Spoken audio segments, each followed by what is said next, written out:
10 tips to help you detach from your narcissist. Number 1, accept that your narcissist is not willing to change, at least for now. Your narcissist believes your lack of agreement and compliance are the only problems, not his or her behavior. Resist trying to get your narcissist to see your perspective, be collaborative, or respond empathetically. It's not going to happen. Remember the acronym for Detach. Don't even think about changing him or her.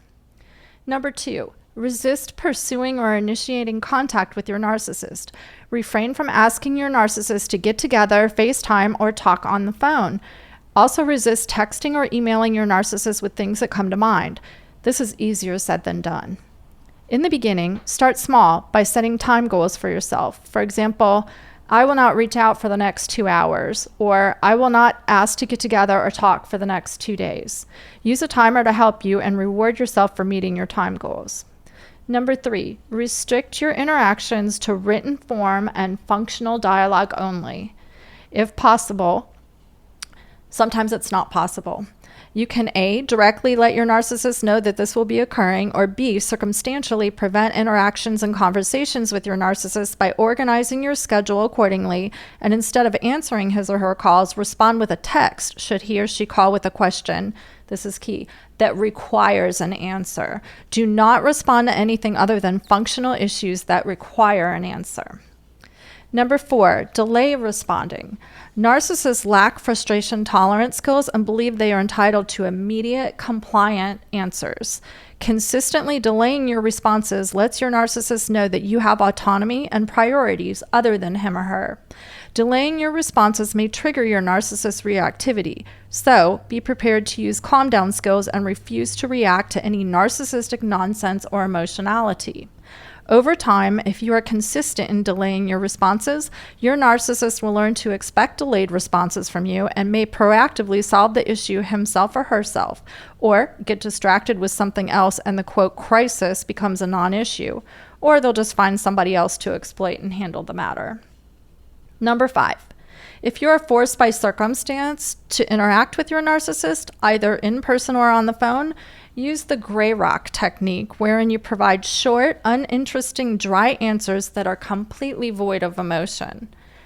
Number 6, refrain from sharing personal information, feelings, past traumas, and mistakes. Your narcissist could potentially use the information later to wound, weaken, exploit, or especially punish you. Avoid asking questions about your narcissist's well-being, work, hobbies, pets, and people in his or her life. Showing interest and asking questions makes you vulnerable to misplaced empathy, guilt responses, and sharing personal details that could be weaponized against you in the future. That was number 7. Number 8, do not respond to emotional darts and false accusations. These are baiting tactics that entice you to defend yourself and react with intense emotions so that your narcissist can call you crazy and tell others how crazy you were for reacting. Number 9, set clear, concise boundaries and be consistent in sticking to those boundaries. Your narcissist will attempt to ignore, modify, or overrule your boundaries. Just expect that. Keep in mind that a narcissistic behavior that is rewarded with your compliance will be repeated and used to coerce you into complying going forward. And number 10, prepare yourself for hoovering, wherein your narcissist will casually reach out to you with texts, pictures, memes, etc., as if nothing is wrong, so you stop detaching and start re-engaging. Your narcissist will hoover, not because he or she genuinely cares about you or your well-being or even misses you, but because he or she needs to keep you available as an option. Detaching takes intentionality, consistent effort, practice, finding your own style, and self-kindness if you get into an urge to connect with your narcissist. You are valuable and worthy and precious and loved. You need to be treated with respect, not exploited or treated as a tool to meet the demands of someone else's entitlement.